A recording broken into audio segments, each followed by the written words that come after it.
Chancellor Dr. Upinder Dhar, Dr. Santosh Dhar, Dean Faculty of Doctoral Studies and Research, delegates, participants, faculties, and students. Namaskar and a very warm welcome to the valedictory session of National Virtual Two-Day Conference, Udgam 2022, on emerging perspectives in social sciences, opportunities, and challenges. Social research helps to consider the basic necessity of people and thereby provide sufficient allocation of a nation's resources.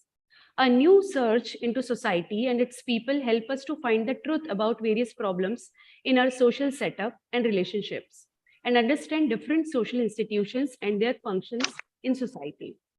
It is a great privilege to have such a distinguished group of academicians, intellectuals, and research scholars in this interdisciplinary conference. To know more, I invite Dr. Rupa Shinde to present a report of the conference. Over to you, ma'am.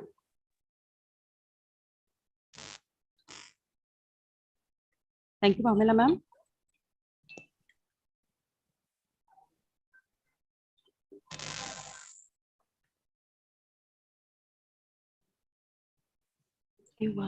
They were shared. Huh.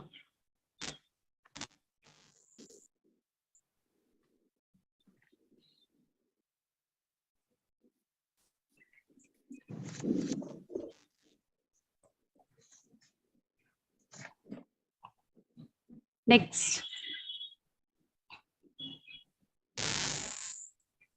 Shri Vaishnav Vidyapeeth Vishwavidyalaya Indore organized National Virtual Conference Udgam 2022 on the theme Emerging Perspectives in Social Sciences, Opportunities and Challenges on 15th and 16th December 2022. The conference got an overwhelming response from participants across the country. 25 research papers were presented and around 85 participants attended the conference. Next.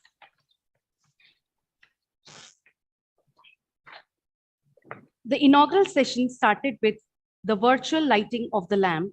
Professor Nageshwar Rao, Vice Chancellor, Indira Gandhi National Open University, New Delhi, and Director, Indian Institute of Advanced Studies was the chief guest. Dr. Santosh Dhar, Professor and Dean, Faculty of Doctoral Studies and Research, and convener, Udgam 2022, addressed in a speech that interdisciplinary research allows synthesis of ideas and characteristics from many disciplines. She stated that social science is used to help understand economic crisis, evolution of societies, and its role in praising the economy. She said that world is interconnected and complex, and we need the knowledge of social science to understand various sectors of development. She added about the importance of human behavior, the effect of advanced technology, and the need for sustainable development. She explained how research in social sciences explores new horizons and directions and plays a crucial role in changing society. Honorable Vice Chancellor, Shri Vaishnav Vidyapeeth Vishwavidyalaya Indore, and conference patron Dr. Upinder Dhar said why change is necessary and how it affects human beings. He gave example of the famous social scientist from Britain, Audrey Osler, who talked about the importance of social science in life. He suggested 10 reasons why social science is needed. Dr. Vasanta Gauri, Coordinator Udgam 2022, proposed words of thanks. Professor Shubhi Vyas was the Master of Ceremony. Dr. Akhil Gupta was the reporter of the session. The plenary session 1 was chaired by Professor K. N. Guru Prasad, Dean Faculty of Sciences, SBB Indore. The first speaker was Dr. Nageshwar Rao, Vice Chancellor, Indira Gandhi National Open University, New Delhi, and Director, Institute of Advanced Studies, Shimla. The second speaker was Dr. R. Seva Prasad, retired Professor, University of Hyderabad, Telangana. The third speaker was Dr. Ramesh Anand Zare, Deputy Director, Tata Institute of Social Sciences, Tuljapur Campus, Maharashtra. The first speaker, Dr. Rao, enlightened the audience on the topic of new education policy and laid emphasis on the integration of various disciplines in social sciences and with other disciplines beyond social sciences. He accentuated that the thrust of NEP is on course-based structure rather than program-based structure, which allows the student to attain certificate, diploma, or degree depending on the credit students earn on year-by-year completion. Dr. R. Sivaprasad gave his deliberation on the topic Indigenous Communities and Artificial Intelligence. He pointed out that AI has permeated all aspects of human life, not sparing even those living in proximity with nature. He also shared that AI has many positive contributions to human living. It has many negative facets on indigenous, marginalized, and deprived communities, thus further accelerating the biases and inequalities that exist in societies. Professor Ramesh Anandzare enlightened the participants on the topic community engagements through fieldwork, which aims to provide involved students in the community and prepare them for responsible citizenship, and also encourage faculty and administration to frame higher education for the public good. Concluding remarks were given by Professor K.N. Guruprasad, Chair of the session. Dr. Anurag Joshi, Associate Professor Swisha, SVV Indore, was the moderator of the session. Ms. Aparna Singh was a rapporteur in the session. Technical Session 1, Day 1. Dr. Amrita Bagga, Emeritus Professor and former Head of Anthropology, Department, Pune University, Pune, chaired Technical Session 1. The session was co-chaired by Dr. Jigyasu Dubey, Professor IT, SVV. 8 papers were presented in this session. Question and answer round was conducted after every presentation. Dr. Varsha Upadhyay was the moderator and Dr. Anuradha Deshpande was the rapporteur of the session. Plenary Session 2nd, Day 1. The first panelist in Plenary Session 2nd was Professor Amrita Bagga, Emeritus and Professor former Chair, Department of Anthropology, University of Pune. The second panelist was Professor Rita Sonawat, former Dean and Head, Department of Human Development, SNDT, Women's University, Mumbai. The third panelist was Professor Abhilasha Singh, Vice President of Academic Affairs at the American University in the Emirates, Dubai, UAE. The session chair was Dr. Namit Gupta, Dean, Faculty of Engineering and Architecture, Director, Sri Vaishnav Institute of Technology and Science, and Professor Electronics and Communication, SVV Indore. The first speaker of the plenary session 2nd was Professor Rita Sonawat, spoke on the topic NEP, life skills and mental health. She spoke on 3 main concerning scenarios. First concern was emotional dysregulation, where she discussed the importance of emotional intelligence to cope from life stressors. Second concern was uncertainty during COVID period, which majorly brought stress, anxiety, and depression amongst adolescents and youth. The third concern was lack in peer support and interaction amongst adolescents. She concluded by emphasizing the importance of life skills, which are apparently missing in today's youth. She added that youth is confused in their life while having identity crisis, and the need of the hour is to learn emotional regulation. The second speaker of the plenary session 2nd, Professor Amrita Bagga, gave the presentation on subject tribes on the crossroads. She gave various eye-opener case studies. She discussed about tribal people, globalization and its impact on tribes, changing tribal scenario, feminization of aging, integration within the family, attitude of family and community towards elderly tribals, level of satisfaction in food, shelter, health, neglect of the poor, mistreatments like physical violence, negligence and challenges like malnutrition, lack of healthy practices, and lack of awareness. She concluded that frequent health camps are required and change in the attitude is the need of the hour. The third speaker of the plenary session 2nd was Professor Abhilasha Singh, who gave a presentation on the topic the academia and SDGs. She discussed about the recent years' events like pandemic and the resultant global recession, economic downturn, technology-driven displacement of jobs, societal tremor, disordered labor markets, and automation. She further discussed about a global turbulence addressing SDGs. She added information about teaching life skills, making students more socially responsible. Additionally, she discussed about future focus of higher education within a sustainable mindset. The moderator for the plenary session 2nd was Dr. Shilpa Fadnis, and the rapporteur was Ms. Ritika Sharma. Session chair, Dr. Namit Gupta, gave his concluding remarks. Plenary session 3rd, Day 2. Professor Sanjeev Mahajan, Professor, Himachal Pradesh University, Shimla, and Professor Dr. Srinivas Reddy, retired Professor, Kakatiya University, Warangal, were the speakers in the plenary session third. The session was chaired by Dr. T.K. Mandal, Professor in Management, Coordinator, Institute of Commerce, and Head Center of Excellence in Happiness Studies, SVV, Indore. Professor Sanjeev Mahajan, in his deliberation, talked about various perspectives of social sciences by highlighting what is social science, its impact, challenges, and opportunities. He stated that man is a social animal and cannot live in isolation. He said, social sciences play a vital role in understanding human behavior, role, challenges, and opportunities in society. The second speaker of the session was Professor Srinivas Reddy. He expressed his thoughts on public administration. He discussed about the modernism and postmodernism, public administration differences in terms of philosophy, psychology, ethics, media generation, impulse, and culture. He further talked about various theories, that is theory of governance, critical theory, cultural theory, structural theory, discourse theory, anticipatory, and case theory. The session ended with the concluding remarks given by the session chair, Dr. T.K. Mandal. Dr. Sheetal Jain, Assistant Professor Swisha, was the moderator, and Dr. Anand Soni, Assistant Professor Swisha, was the rapporteur of the session. Technical session second, day 2. Dr. Uttam Sharma, Professor and Head, Department of Physics, Sri Vaishnav Institute of Science, was the session chair, and Dr. Saurabh Jain, Professor, SVICA, Head of Center of Excellence in Data Science, was the co-chair of the session. Dr. Saurabh Jain appreciated the participants' efforts and encouraged their choice of the topics.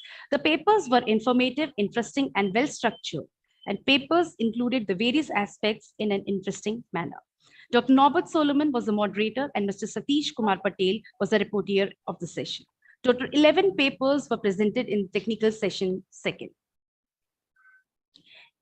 Plenary session fourth, day 2.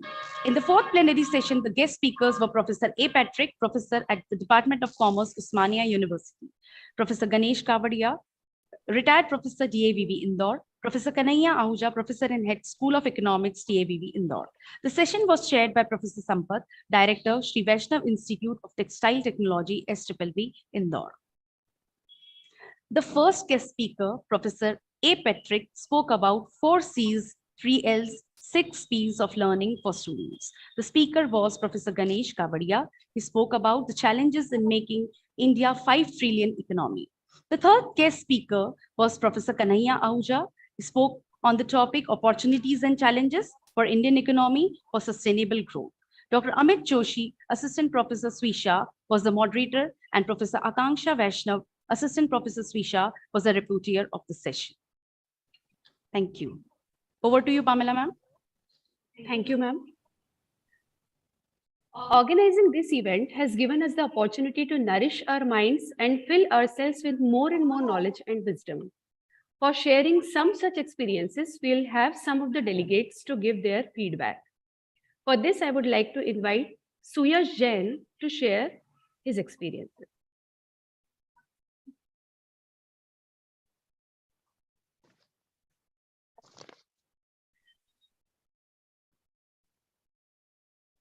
I invite Ms. Karishma Singh to share her experiences.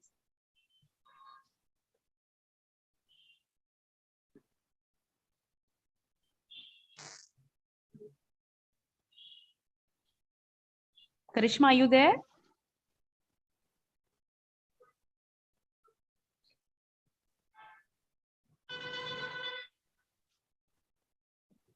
I think there is a technical issue to Yes. Suyash also and to Karishma also.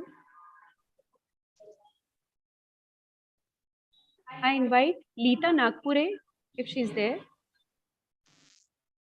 Good evening, everyone.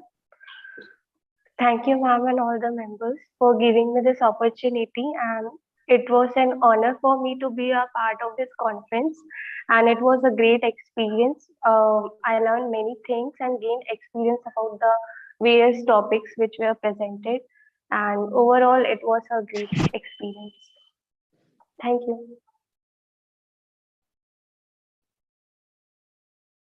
Thank you.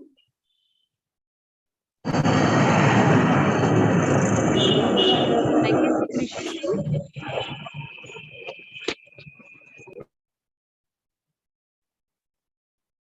Ma'am, Karishma is here. Can I speak? Fine. Okay, Karishma, can we have you, please? Good evening to the Honorable Chief Guest, respected Principal, invited Chief Guests, teachers, and all my dear students. First of all, I would like to thank Bharti ma'am. You gave me an opportunity to speak on this auspicious occasion, and it's matter of honor to me.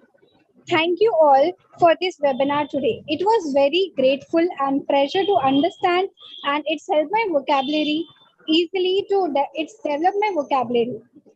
It helps my leadership as well as to understand and to speak out in lot many people. Thanks once again for the knowledge. Thank you, Karishma. Can we have Suyash Jain? Okay, fine. Thank you. Now I invite Dr. Upinder Dhar, Vice Chancellor, Shri Vaishnav Vidyapit Vishwavidyalaya, to give concluding remarks.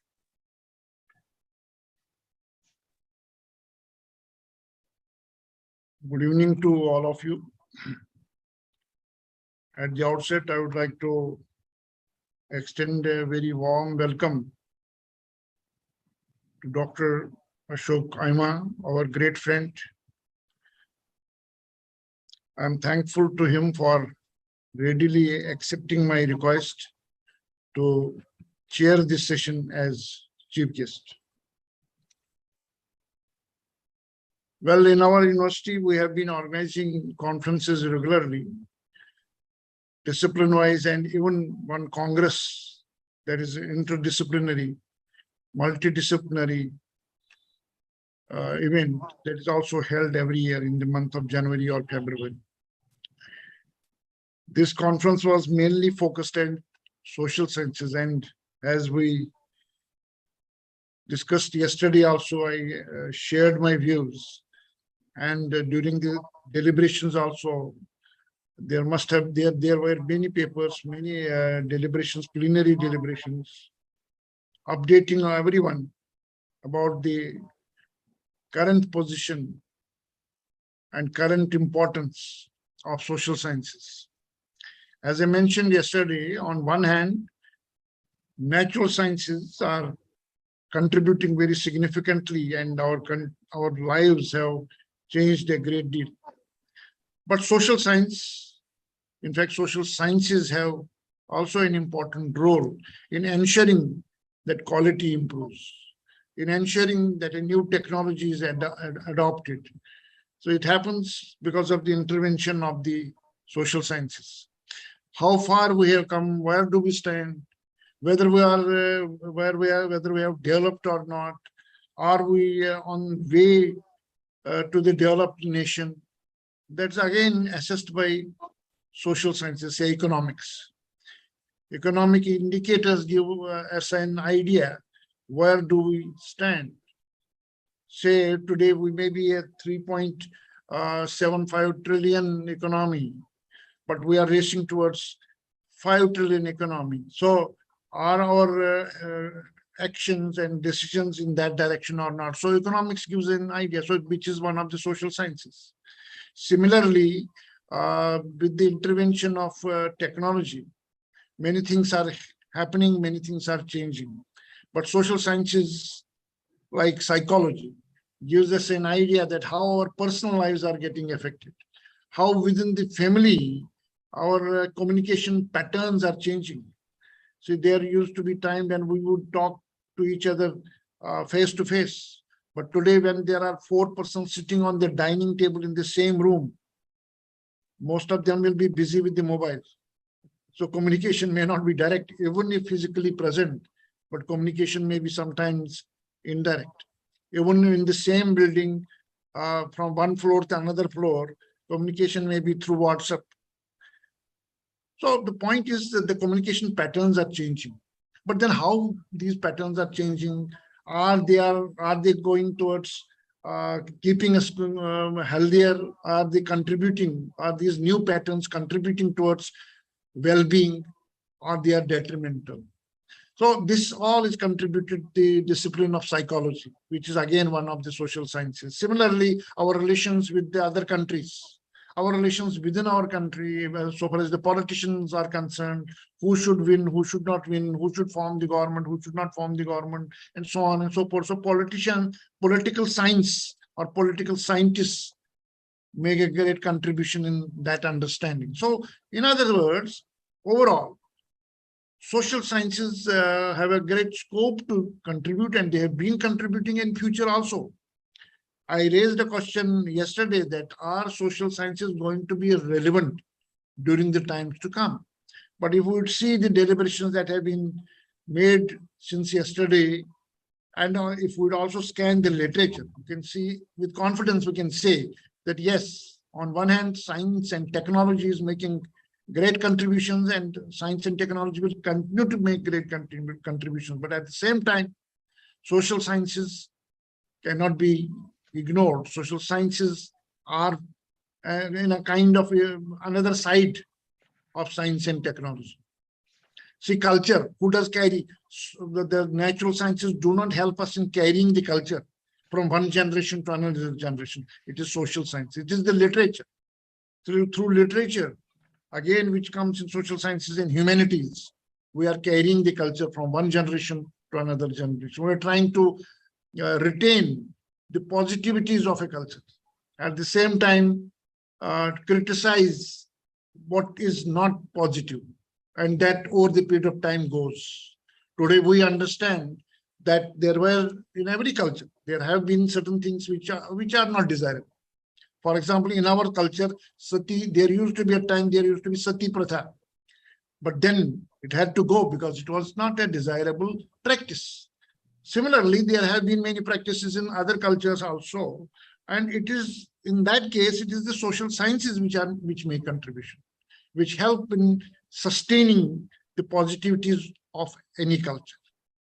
So I'm sure that everybody who has joined this conference must have gained and felt that it was worth spending time, although online, but it was worth spending time in this Udgam 2022. I every time say that valedictory is not the end. It may be a step, a point where we are transiting from one activity to the next activity, or it's an indicator that, okay, what we have done. Now look ahead and plan for the next activity or plan for the next season of, say, in this case, Udgam. So Udgam 2023, we have the tradition of releasing the brochure for the next activity in the series. So I'm sure that before Chief Guest would speak, brochure of the Udgam 2023 will be released so that everybody has enough time, 1 year, to prepare and make presentation during next season of Udgam, so that we can know the latest. Today and yesterday, all of you must have got the ideas about what kind of research is happening across the country. And then what now? What further can be done? So that, and that how far you have been motivated and how far your ideas have been precipitated, that will be reflected in Udgam 2023. With these words, thank you very much. And I'm sure I would like to thank the organizing committee. They have worked very hard and it has been a great success. So congratulations for doing it very well and very effective. Thank you very much. And once again, I welcome Professor Ashok Oema to this session. Thank you. Thank you, sir. As sir has suggested, the theme of the next 2-day virtual conference Udgam 2023 has been set, which is shifting paradigms of social sciences, constants and solutions. So I request Honorable Chief Guest, Professor Aima, and Honorable Vice Chancellor, Dr. Upinder Dhar, to virtually release the brochure of forthcoming Udgam 2023.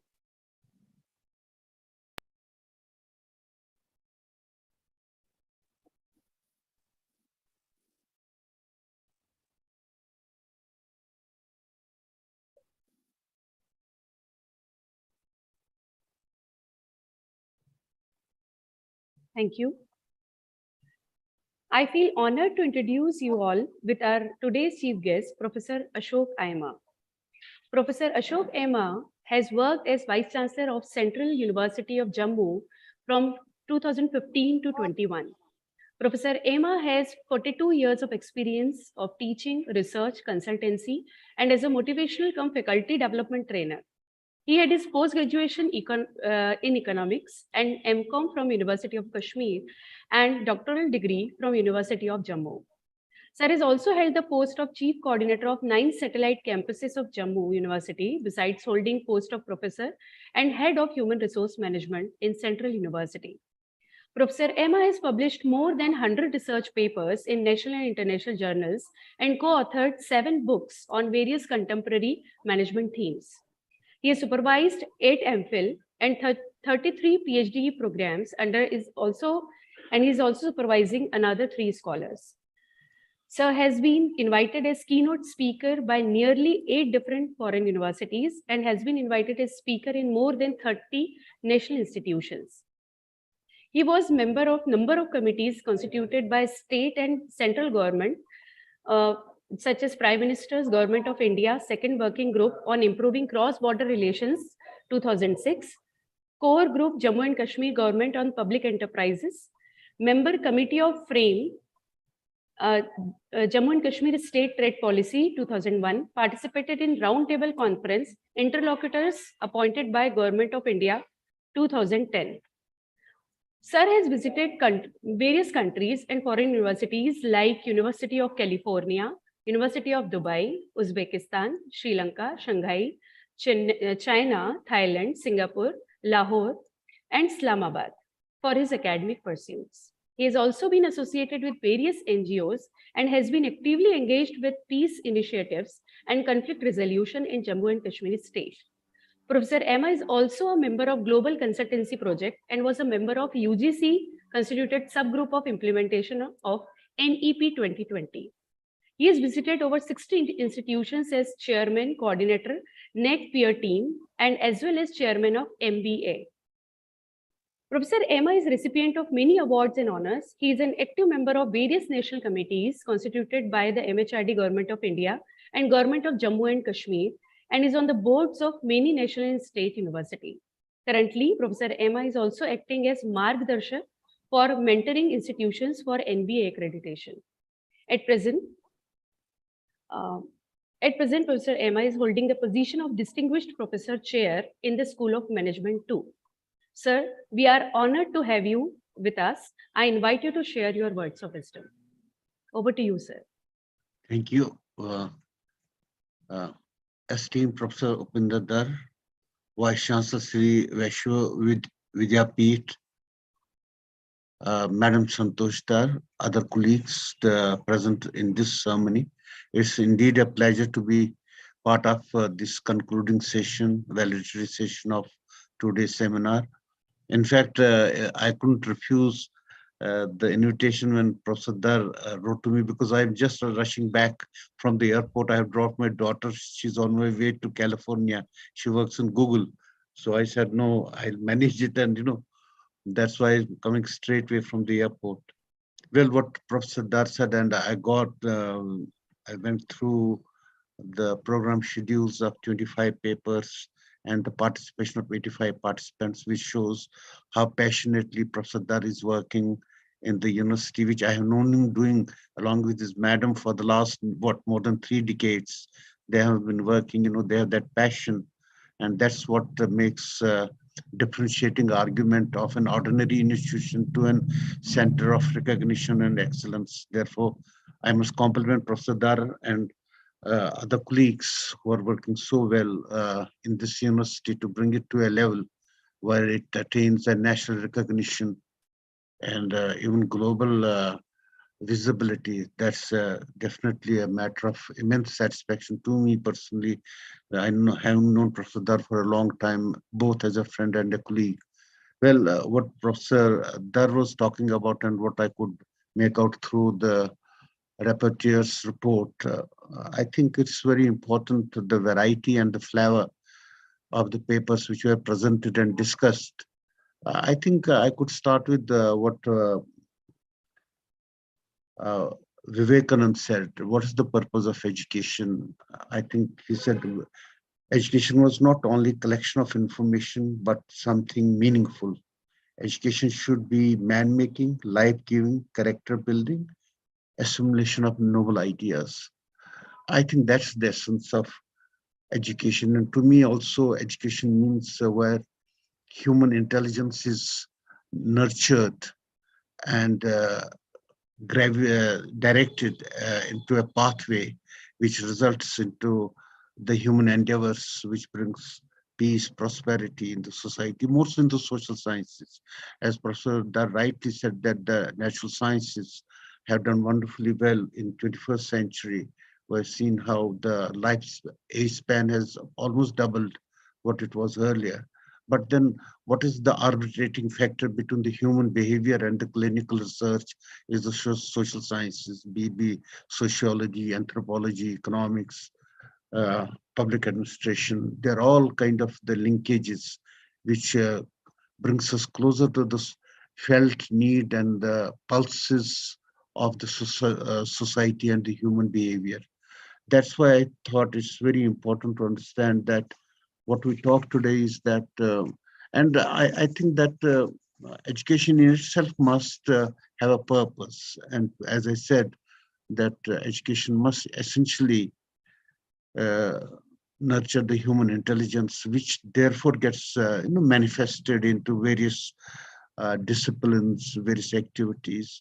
But if you look in a larger frame, I think that the power of a nation is measured by an empowered society. And that's very important to understand that the quality of people reflect in attitude, human characters, social dynamics, cultural progress, even spiritual and emotional domains.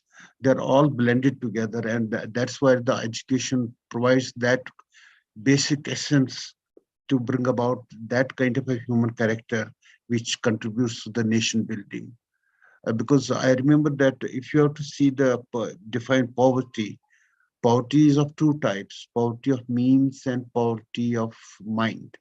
While you can overcome the poverty of means, we're doing very well, as being talked by Professor, that we're 3.5 trillion and trying to attain nearly 5 trillion targeted argument by next couple of years. But poverty of mind is very vicious. You might have rich nations with the people, and you have a lot of evidence around you and within you where people have a lot of money, but the societies are in turbulence. Why? Because the human mind, human intellect is not of the level where it ought to be. That's why the essence of education, and especially now that we say 21st century is a century of knowledge creation. Therefore, it brings up a huge challenge for the educational institutions. How do they convert from teaching institutions to knowledge generation institutions? Because Professor Dar, I see the social sciences, you have been also in a long time, Madam Dar has been a long time. Social science has been essentially a descriptive, in the descriptive domain, but it is yet to come around to a point where it is a real-time analytical approach evolving where the problems are solved. I was going through while this rapporteur was reading out that we're shifted from program-based to course-based. That's a fact because I was part of the implementation group of the UGC. Why from program-based? Because degrees have lost their essence now. Degrees don't matter. Professor Dao would know it that in J&K we have kind of Rahbar Talim, Rahbar Ziraat, Rahbar, these are kind of packages which are given to the unemployable educated youth, a kind of a subsidy where the prime time of the youth is spent on this subsidy. Rahbar Ziraat gets them about 12,000 rupees a month, and for years together they get that. You see, the productive lifespan of a youth is consumed on the basis of the subsidy, not that it can contribute. That is the basic flaw in our education system. And that's where new education policy tries to address when it says that, no, you need to start giving apprenticeship from the 6th standard. And that's why it's the emphasis is on the what we call course based. Now, again, the course based have to be location specific. What's true of Himalayas is not true of the Gangetic Plains. So how the new institutions, how the higher institutions of higher learning develop and design such courses which have an applicative relevance, what we call in the 3 areas: area, activity, agency, synchronization. That therefore the courses must have an applicative relevance to the region. For instance, what's true of Ladakh is not true of the valley, is not true of the Jammu. And if I go and rightly, the Indore city is known as the cleanest city, and that must lend you some pride. But is that kind of a model which is being emulated elsewhere, and why not? That's why the charge of the social sciences comes into, that even the best practices, how can they be embedded elsewhere to create a kind of an environment where you have a quality of human life improves. That's why I thought it's very important to understand that education must eventually act as a resource base for the nation building. I think that's my understanding, that education is not is not acting as a resource base for the nation building, which means it needs to have innovative character, knowledge creation. How can you convert a classroom into a theater of knowledge? You see, we have had a kind of a one-way monologue in the teach mostly. Maybe Professor Dar is more keen to observe the classrooms there, but most of the government universities, you find it's a monologue. I mean, whether the student receives it or doesn't matter. But you need to, that's why a biggest challenge today in the knowledge economy is how do you convert a classroom into a theater of knowledge creation. That means how do you therefore design your pedagogy, the course curriculum, the responsibility of learning onto the students, not on the teacher.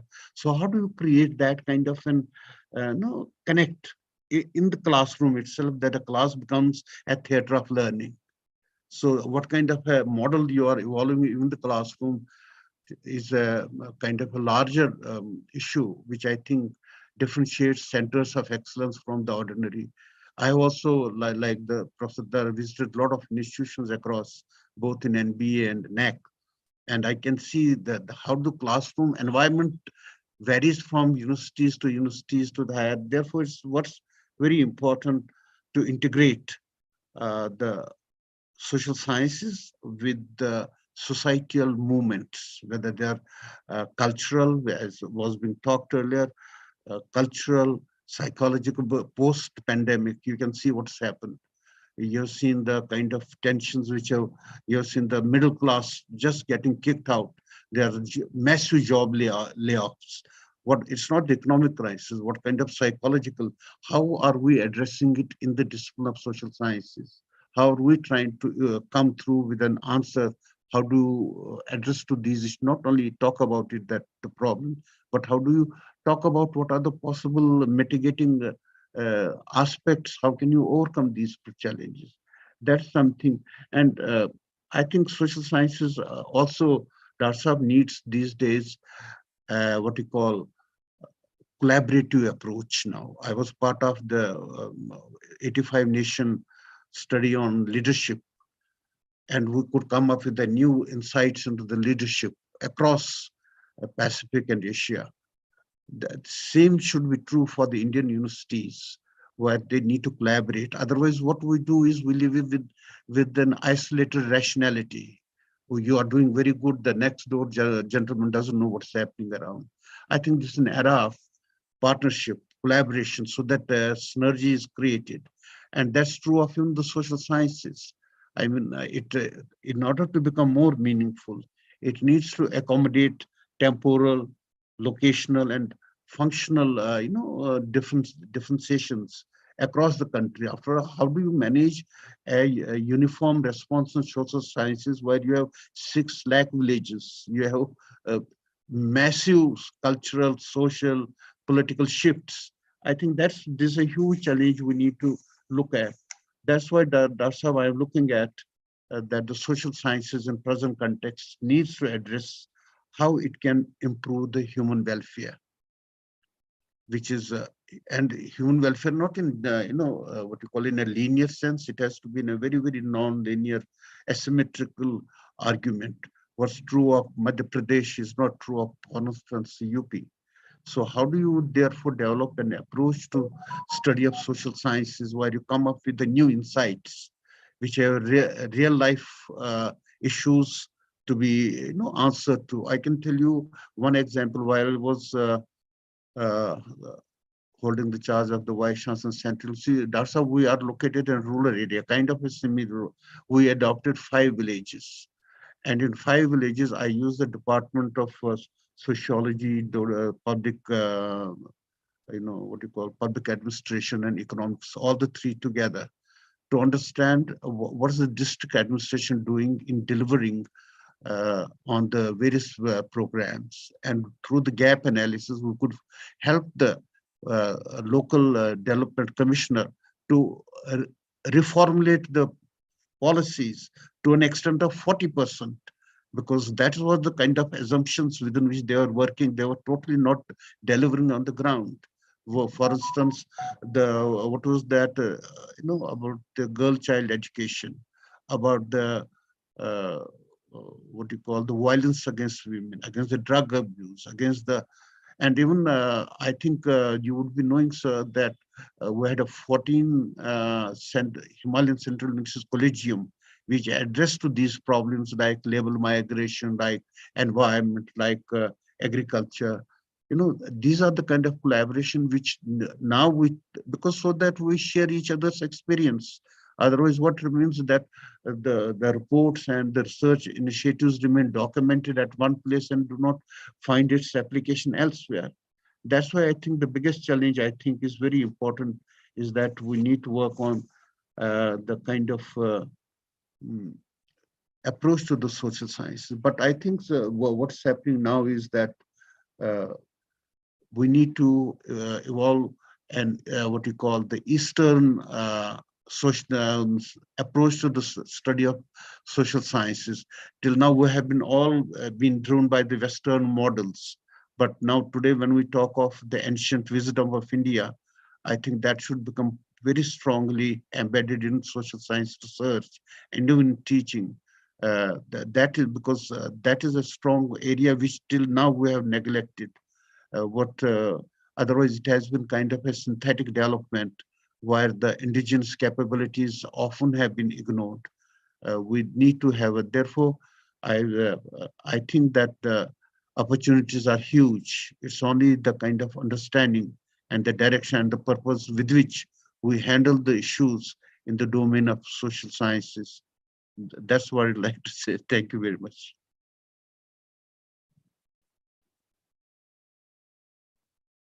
Thank you, sir. The power of the nation is nurtured by empowered society.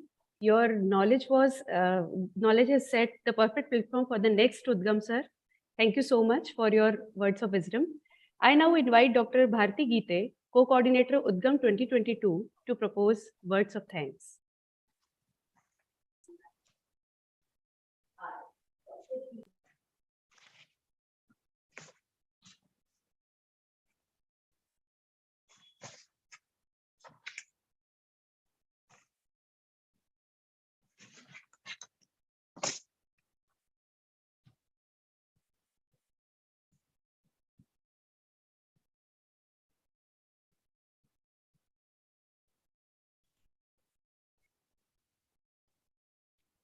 I think you're on mute. Unmute kariye. I extend my warm regards and gratitude to our chief guest of the valedictory ceremony, Dr. Professor Ashok Amma, for his kind presence and a very motivational address. I would also like to extend my heartfelt gratitude to Dr. Nageshwar Rao, chief guest in the inaugural session of this conference, for sparing time from his very busy schedule and making it possible to attend the conference. I express my gratitude to conference patron and Honorable Vice Chancellor Dr. Upinder Dhar for the support and encouragement throughout the conference. I extend my thanks to conference convener, Dean FD SR, Dr. Santosh Dhar, for supporting us at every moment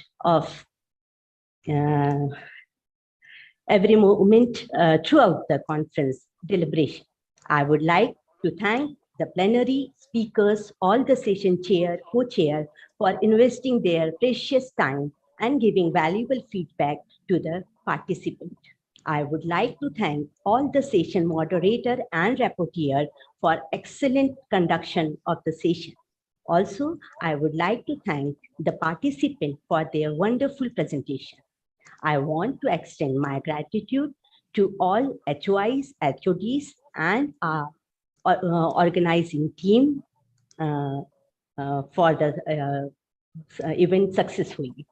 Last but not the least, I wish to thank all the people who have been associated with us directly or indirectly in organizing this conference.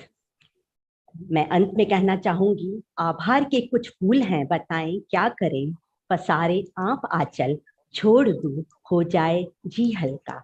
Thank you everyone. Thank you. Thank you, ma'am. Now I request everyone present here to kindly rise for the national anthem.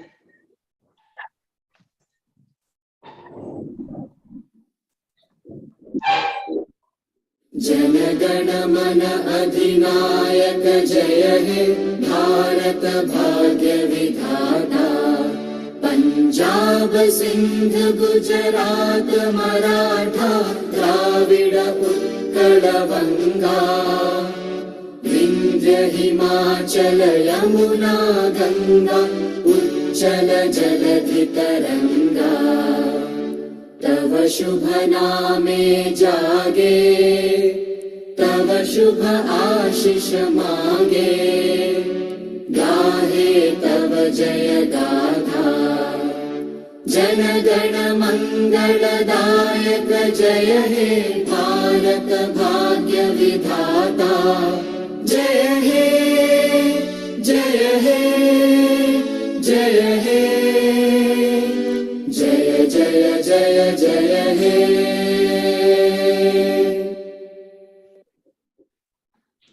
Thank you, everyone.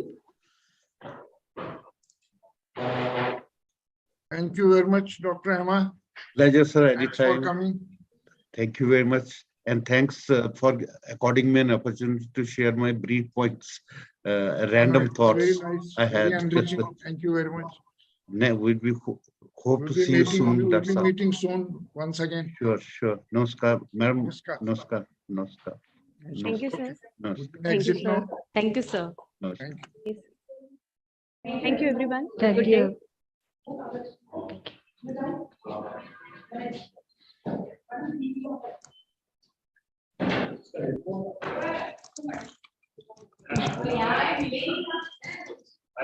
day.